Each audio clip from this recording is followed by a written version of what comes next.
Hello students, मैं Prince Kumar आप सभी को स्वागत करता हूं अपने परिवार यूडी रोजगार में। आज का क्लास आप सभी का रीजनिंग का most important and selected class होने वाला है। आप लोग किसी भी गवर्नमेंट जॉब की तैयारी कर रहे हो, किसी भी कम्पिटिटिव एग्जाम की तैयारी कर रहे हो, तो यह क्लास आप सभी के लिए सेलेक्टेड क्लास होने वाला है। यह जो सीरीज़ है चलाया जा रहा है आप सभी के लिए इम्पोर्टेंट सीरीज साबित होने वाला है, क्योंकि इस क्लास में जितने भी प्रश्न लिया गया है आप सभी के एग्ज़ाम के पैटर्न पे आधारित सभी प्रश्न हैं। अगर आप लोग 2024 गवर्नमेंट जॉब की तैयारी कर रहे हो और 2024 में सिलेक्शन लेना है अति आवश्यक, तो यह सीरीज आप सभी के लिए परफेक्ट सीरीज होने वाला है, क्योंकि हर एक प्रश्न आप सभी के लिए इम्पोर्टेंट साबित होने वाला है। इसलिए सभी प्रश्न को आप लोग 100% फोकस करना, एक भी प्रश्न को मिस ना करना।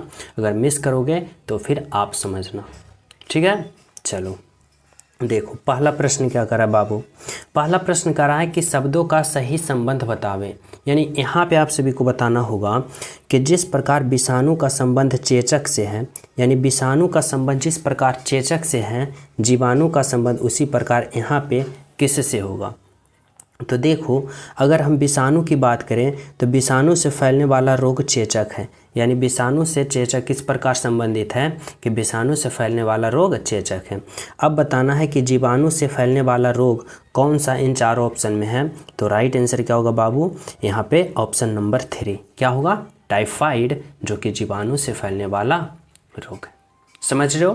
तो चलिए नेक्स्ट प्रश्न पे। तो देखो 2 नंबर का प्रश्न समझना, और 2 नंबर का प्रश्न में आप सभी से पूछ रहा है कि संख्याओं का सही संबंध बतावे। इस बार आप सभी को संख्याओं का सही संबंध बताना है कि 125 से 5 जिस प्रकार हुआ, 64 से उसी प्रकार यहाँ पे क्या होगा, जो आप सभी को बताना है और लॉजिक लगाना है। तो किस प्रकार से सोचोगे, तो इस प्रकार से सोचना कि 125 से आखिर 5 हुआ तो हुआ कैसे।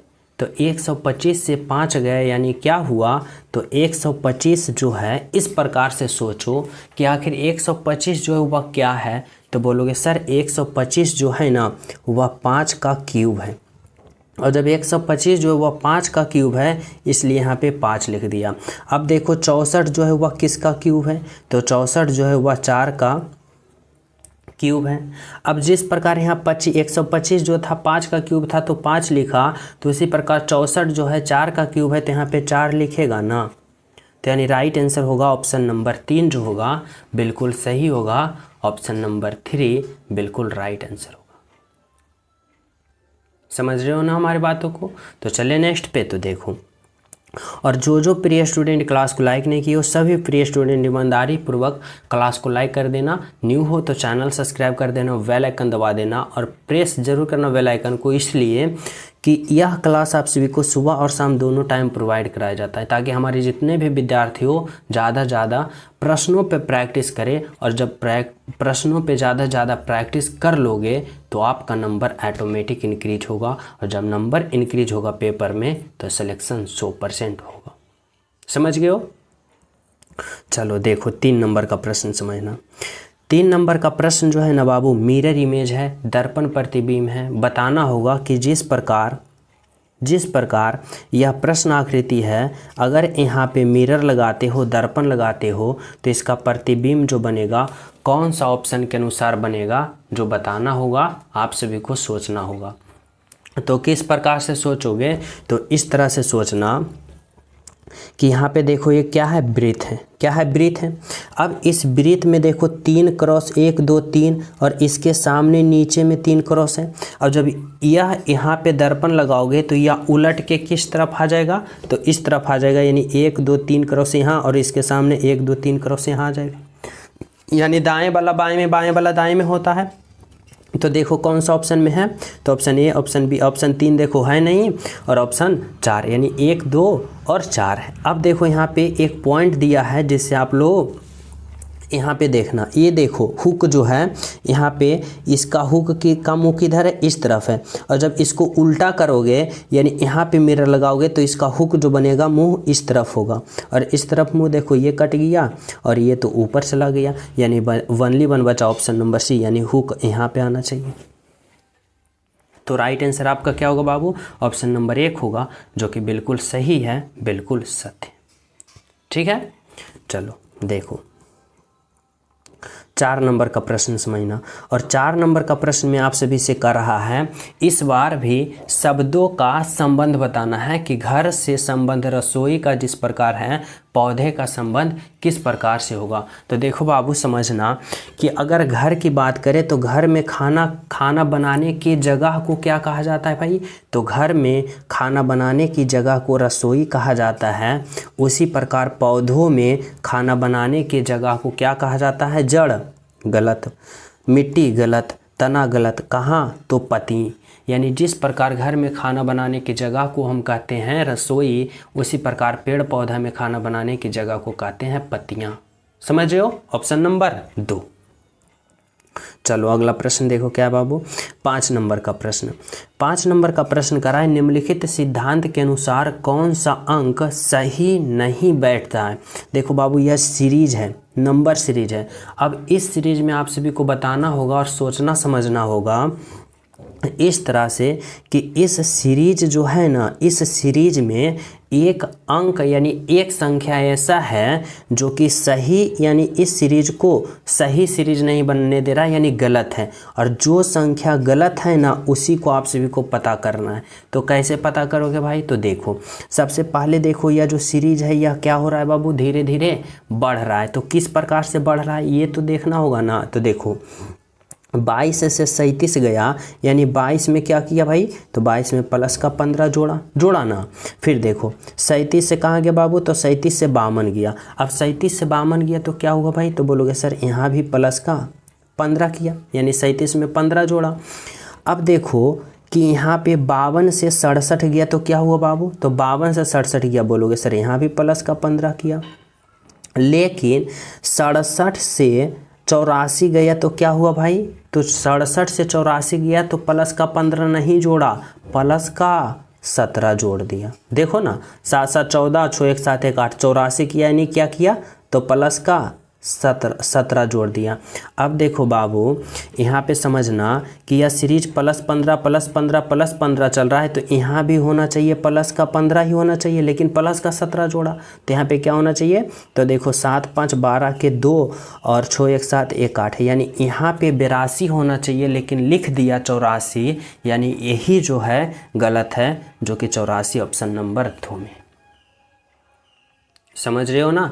तो इस तरह से आपका राइट आंसर क्या निकल के आया, ऑप्शन नंबर 2, जो कि बिल्कुल सही है, बिल्कुल सत्य है। समझ रहे हो हमारी बातों को। तो चले नेक्स्ट पे। तो देखो नेक्स्ट प्रश्न समझना क्या है, 6 नंबर का प्रश्न समझो। 6 नंबर का प्रश्न कर रहा है, इस बार आप सभी को नंबर सीरीज दिया गया है और नंबर सीरीज में अगले पद जो होगा, अगले भाग क्या होगा वो बताना है।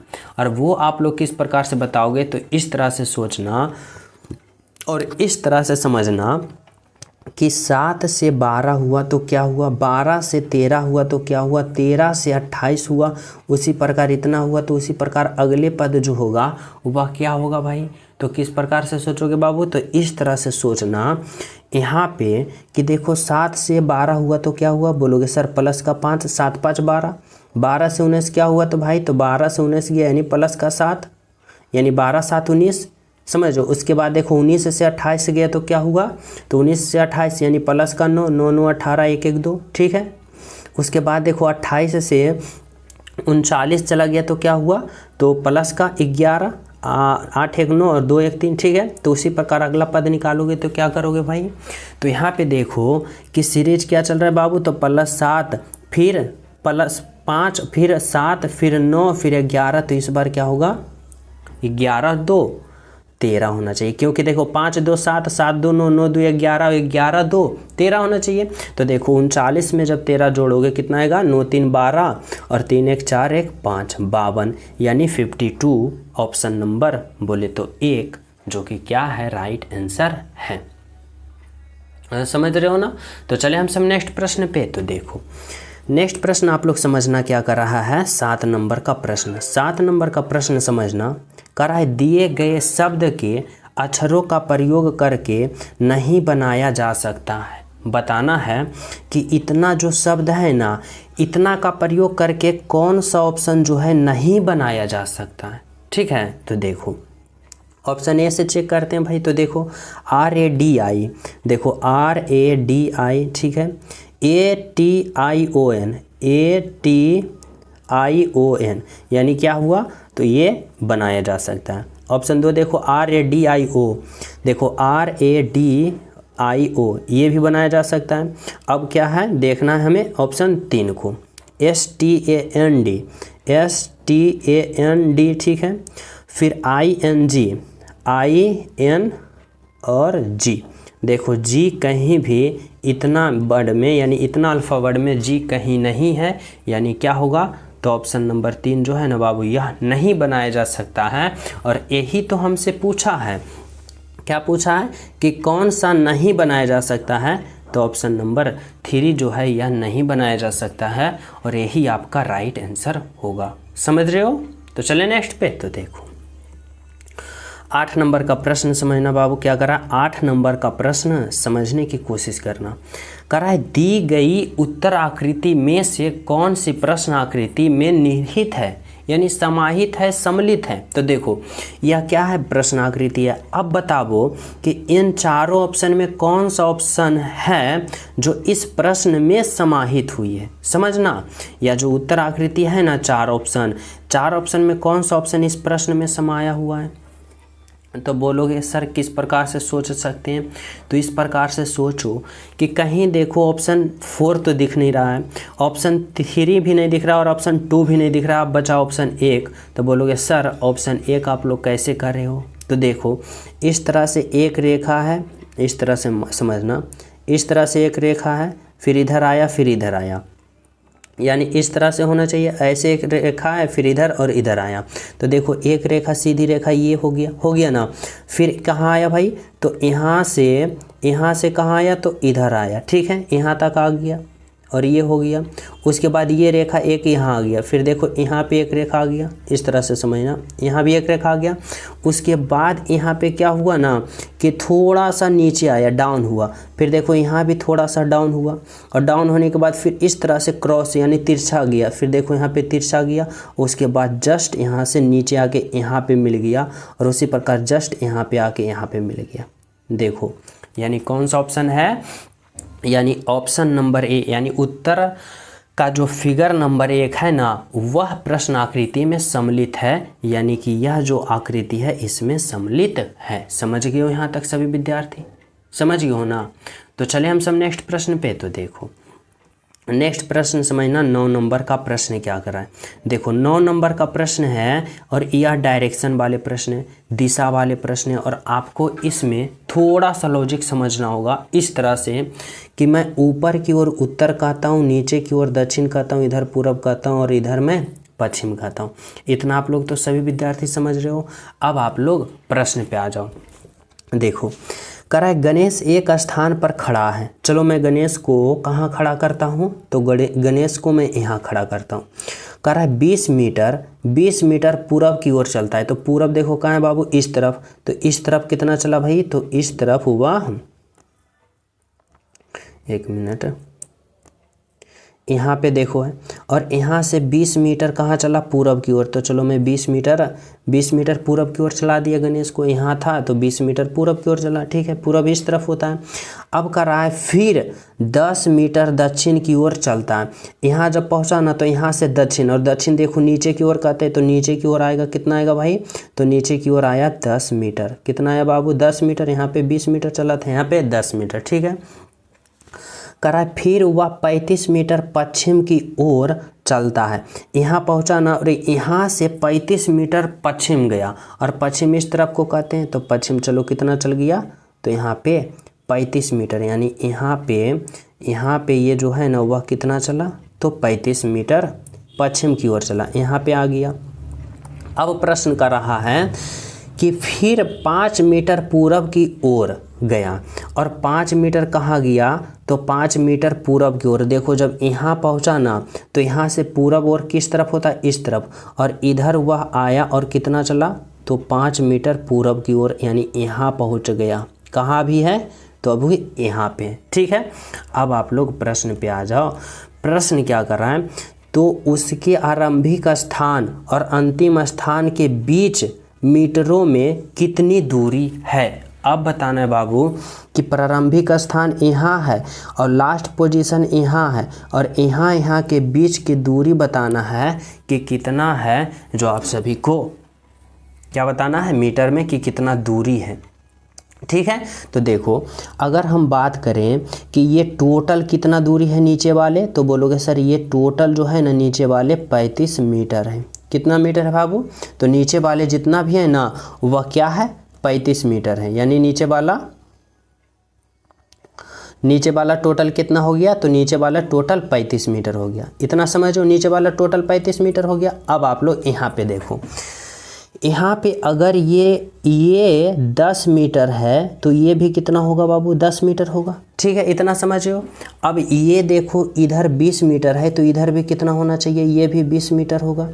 ठीक है, अब यहाँ पे देखो कि ये टोटल 35 है और 35 में यहाँ आया तो 35 में 20 मीटर घट गया। तो 20 मीटर जब इधर घटा दोगे, ये वाला 20 मीटर घटा दोगे तो यहाँ पे बचेगा 15 मीटर। और 15 मीटर में भी देखो 5 मीटर ये हुआ तो ये भी घट गया, तो 15 में भी ये घट गया। तो यहाँ पर जो होगा ना, यानी कि यहाँ पे समझना, यहाँ पे और यहाँ के बीच जो होगा ना वह 10 मीटर होगा। क्या होगा 10 मीटर। कैसे, इस तरह से समझो कि देखो यहाँ से यहाँ के बीच की दूरी बतावे तो ये 10 है तो ये भी 10 होगा, और ये जो 20 है ना बाबू तो ये भी 20 होगा। लेकिन यहाँ पे टोटल बीच की दूरी की बात करें तो देखो यहाँ पे 20 मीटर हो गया और इधर 5 मीटर, और ये जो बीच में बचा यही ना इसका दूरी है। तो 20 और 5 25 मीटर, यानी 35 मीटर में जब 25 मीटर घटा दोगे तो 10 मीटर जो ये वाला बचेगा। तो देखो कह रहा है प्रारंभिक स्थान यहाँ है और अंतिम स्थान यहाँ है, तो यहाँ के बीच पूरी 10 मीटर ये और 20 मीटर ये, यानी टोटल 20 मीटर है, जो कि आपका राइट आंसर ऑप्शन नंबर 1। तो इस तरह से आप लोग समझोगे राइट आंसर आ जाएगा, कोई प्रॉब्लम नहीं है किसी विद्यार्थी को। तो चले नेक्स्ट पे, तो देखो नेक्स्ट प्रश्न देखो क्या है, 11 नंबर का प्रश्न समझना। और इसमें आप सभी से क्या कर रहा है भाई, कर रहा है उसे चुनिए जो अन्य 3 से भिन्न है। यानी बताना है कि यह जो अल्फा वर्ड वाले हैं ना, इन 4 ऑप्शन में 3 ऑप्शन एक समान होगा और एक ऑप्शन जो है सबसे अलग है, वह कौन सा ऑप्शन है, जो आप सभी को क्या करना है बताना है। तो कैसे सोचोगे, तो देखो कि जब भी अल्फ़ा वर्ड से कोई भी रीजनिंग का प्रश्न आ जाए और कोई लॉजिक ना लगे, ना समझ में आए, तो बस आप लोग एक ही उपाय करना कि सभी का अल्फ़ा वर्ड लिख देना और अल्फ़ा वर्ड पोजीशन लिखना और उसके बाद लॉजिक लगाना। जैसे देखो जे का 10 होता है, के का 11 होता है, एल का 12, ठीक है, एम का 13 होता है, एन का 14 होता है और पी का 16, ठीक है, एफ का 6 होता है, जी का 7 होता है और आई का 9, टी का 20 होता है, यू का 21 होता है और डब्लू का 23 होता है। अब आप लोग देखो इसमें क्या लॉजिक लगा रखा है भाई। तो देखो 10 से 11 गया तो प्लस का 1, यानी जे से के गया प्लस का 1, और के से एल गया यानी 11 से 12 गया तो प्लस का 1। फिर देखो एम से एन गया यानी 13 से 14 गया तो प्लस का 1, और फिर एन से पी गया यानी 14 से 16 गया तो प्लस का 2, ठीक है। फिर एफ से जी गया यानी 6 से 7 गया प्लस का 1, और जी से आई गया यानी 7 से 9 गया तो प्लस का 2। फिर देखो टी से यू गया यानी 20 से 21 गया तो प्लस का 1, और यू से डब्लू गया यानी 21 से 23 गया तो प्लस का 2। अब देखो क्या समझ में आया कुछ, तो बोलोगे जी सर कि ऑप्शन 2 के देखो, ऑप्शन 3 को देखो और ऑप्शन 4 में देखो तो +1 +2 +1 +2 +1 +2 हो रहा है, और ऑप्शन 1 में हम बात करें तो इसमें +1 और +1 हो रहा है। यानी राइट आंसर जो होगा ना सबसे अलग ऑप्शन, तो ऑप्शन नंबर 1 होगा, जो कि क्या है बिल्कुल सही है। क्या है बिल्कुल सही है, बिल्कुल सत्य है, ऑप्शन नंबर 1, ठीक है। तो चले नेक्स्ट पे, तो देखो नेक्स्ट प्रश्न देखो क्या है, 13 नंबर का प्रश्न देखो। 13 नंबर का जो प्रश्न है ना, यह प्रश्न लुप्त संख्या बताना है, मिसिंग नंबर, कि इस भाट के जगह जो होगा आखिर क्या होगा। तो कैसे सोचोगे, तो इस तरह से सोचो कि 5 6 4, जिस प्रकार 34 आया, जिस प्रकार 30 आया उसी प्रकार यहाँ पे 30 आएगा, तो उसी प्रकार यहाँ पे राइट आंसर पता नहीं कर लेंगे। या तो फिर इस प्रकार सोचो कि जिस प्रकार 5 है 4 है तो वहाँ पे 3 आएगा, 6 है 7 है तो यहाँ पे 8 आएगा, उसी प्रकार 4 है 2 है तो यहाँ पे राइट आंसर आएगा। समझो ना। तो या तो आप लोग इस तरफ चलो या तो आप लोग इस तरफ से चलो। तो किस तरफ से चलोगे, तो हमारी बात को मानना कि जब भी ऐसा एग्जाम में आ जाए ऐसा प्रश्न कि लुप्त संख्या ज्ञात करें, मिसिंग नंबर, तो सबसे पहले आप लोग इस तरफ से चलना कि छोटे छोटे अंकों को कैलकुलेशन करके बड़ा लाने की कोशिश करना, बड़ा लाने की कोशिश करना, ताकि कम समय लगे और जल्दी राइट आंसर हमें पता चल जाए। ठीक है, तो देखो यहाँ पे 5, 6, 4 को आपस में हम क्या कैलकुलेशन करें कि हमें 34 आ जाए। तो कैसे सोचोगे, तो देखो यहाँ पे अगर हम 5 गुने का 6 करते हैं, 5 गुने का 6 करते हैं और प्लस का हम 4 करते हैं, तो देखो 5 गुने का 6 30 आया और 30 + 4 करेंगे तो 34 आया। देखो यहाँ पे 34 है, तो बोलोगे जी सर। अब उसी प्रकार क्या करेंगे, इन दोनों को गुना करेंगे, यानी 4 गुने का 7 करेंगे और प्लस का 2 करेंगे, तो 7 चौका 28 और 28 और 2 क्या होता है, तो 28 2 30। ठीक है, यानी इसको गुना किए इसको जोड़ें, इसको गुना किए इसको जोड़ें। अब उसी प्रकार इसमें करेंगे, तो इसमें भी क्या करेंगे भाई, तो इन दोनों को गुना करेंगे और इसको जोड़ेंगे, तो देखो 8 गुने के 3 करेंगे। ठीक है, और यहाँ पे जोड़ेंगे, तो चलो x रख दिया, x जोड़ेंगे, यहाँ पे 30 आना है। ठीक है, तो देखो 8 गुने 3 करोगे तो 8 तिया का 24, और 24 में अब बताओ कि कितना यहाँ पे जोड़ोगे ताकि 30 आ जाए। तो बोलोगे सर अगर हम 24 में प्लस का 6 जोड़ें, क्या जोड़ें, प्लस का 6 जोड़ दें, यानी यहाँ पे प्लस का 6 जोड़ेंगे तो 30 आ जाएगा। यानी कौन सा ऑप्शन होगा, तो ऑप्शन नंबर 1 होगा, जो कि बिल्कुल सही है, बिल्कुल सत्य है। समझ गए हो। तो चले नेक्स्ट पे, तो देखो नेक्स्ट प्रश्न समझना। 14 नंबर का प्रश्न क्या कर रहा है, 14 नंबर का प्रश्न समझना, कर रहा है दिए गए विकल्पों में से लुप्त अंक ज्ञात करें। यानी बताना है इतना से इतना हुआ, इतना से इतना हुआ, इतना से इतना हुआ, तो इतना से इतना यहाँ पे जो लुप्त है यानी व्हाट है, इसके जगह क्या होगा। तो इससे पहले ये सोचोगे कि आखिर इसमें जो लॉजिक लगा के इतना लाया, इसमें जो लॉजिक लगा के इतना लाया, उसी प्रकार इसमें जो लॉजिक लगा के इतना लाया, तो उसी प्रकार इसमें हम लगा के यहाँ पे राइट आंसर पता नहीं कर लेंगे ना। तो कैसे, तो समझो, देखो 8 माइनस का 8 और बराबर 16 है लाया है, फिर देखो 7 माइनस का 7 बराबर 14 लाया है। अब देखो आप लोग इसमें क्या लॉजिक लगाया है, यानी यह जो माइनस का चिन्ह है ना, ये ओरिजिनल वैल्यू नहीं है, यानी इसके जगह आप लोग की कोई भी यहाँ पे चिन्ह रखो, यानी कोई भी लॉजिक लगाओ, लेकिन यहाँ पे आना चाहिए 16, यहाँ पे 14, यहाँ पे 12, और वही लॉजिक से यहाँ पे राइट आंसर आना चाहिए। ठीक है, तो देखो अगर हम इन प्रश्न में यहाँ पे घटाव के जगह जोड़ करते हैं, तो देखो 8 और 8 16 आ गया। अगर इस घटाव के जगह हम जोड़ करते हैं तो 7 7 14, अगर हम इस घटाव के जगह जोड़ करते हैं तो 6 6 12, देखो आ गया, यहाँ पे 14 आ गया, यहाँ पे 16 आ गया। तो इसी प्रकार यहाँ पे जोड़ करेंगे तो 5 5 10 आना चाहिए, यानी ऑप्शन नंबर 2 होगा जो आपका राइट आंसर होगा। क्या होगा, राइट आंसर। ठीक है, तो चले नेक्स्ट पे, तो देखो नेक्स्ट प्रश्न समझना क्या है, 15 नंबर का प्रश्न समझने की कोशिश करना। यहाँ पे कर रहा है कि यहाँ पे कुर्सी मेज और फर्नीचर, यानी कुर्सी मेज फर्नीचर में आप सभी को बताना है कि कौन सा ऑप्शन चयन करोगे ताकि इन तीनों का एक साथ सही संबंध बता सके। कौन सा ऑप्शन चयन करोगे, तो देखो अगर हम बात करें कुर्सी मेज फर्नीचर, तो फर्नीचर के लिए मैं एक गोला बनाया हूँ। ठीक है, चलो फर्नीचर के लिए मैं एक गोला बनाया हूँ। अब देखो कुर्सी जो है वह किसके अंदर आ जाएगा भाई, फर्नीचर के अंदर आ जाएगा, और मेज जो है वह किसके अंदर आ जाएगा, फर्नीचर के अंदर आ जाएगा। अब देखो कुर्सी और मेज में कोई रिलेशन है नहीं, यानी अलग अलग है। तो ऐसा ऑप्शन कौन सा दिख रहा है, तो बोलोगे सर ऐसा ऑप्शन नंबर 3 दिख रहा है, जो कि राइट आंसर है, बिल्कुल सही आंसर। ठीक है, तो चले नेक्स्ट पे, तो देखो नेक्स्ट प्रश्न समझना क्या कर रहा है, 16 नंबर का प्रश्न। देखो बाबू 16 नंबर का प्रश्न डाइस से है, करे संख्या 4 वाले फलक के पीछे वाले फलक पर कौन सी संख्या होगा। यानी फलक यानी संख्या 4 के फलक जो है ना उसके पीछे वाले यानी विपरीत साइड क्या होगा 4 का, वह बताना है। तो जब भी आप सभी को विपरीत साइड पूछे ना और इस तरह से 2 पासा दे दिया जाए और इसका कुछ वैल्यू है, देखो इतना इतना वैल्यू है, इतना इतना है, तो 4 का विपरीत जो होगा अगर पूछे तो सबसे पहले देखना कि इन 2 पासों में कॉमन कितनी संख्या है। तो देखो कॉमन की बात करें, देखो 3 भी इसमें है और 3 भी इसमें है, और देखो कोई कॉमन दिख रहा है तो बोलोगे नहीं सर, और तो कोई कॉमन दिख नहीं रहा है।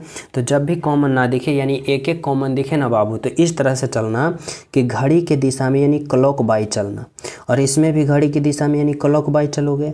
अब देखो यहाँ पे क्या है, 2 है, तो यहाँ पे क्या है, 3 है तो 3 होगा।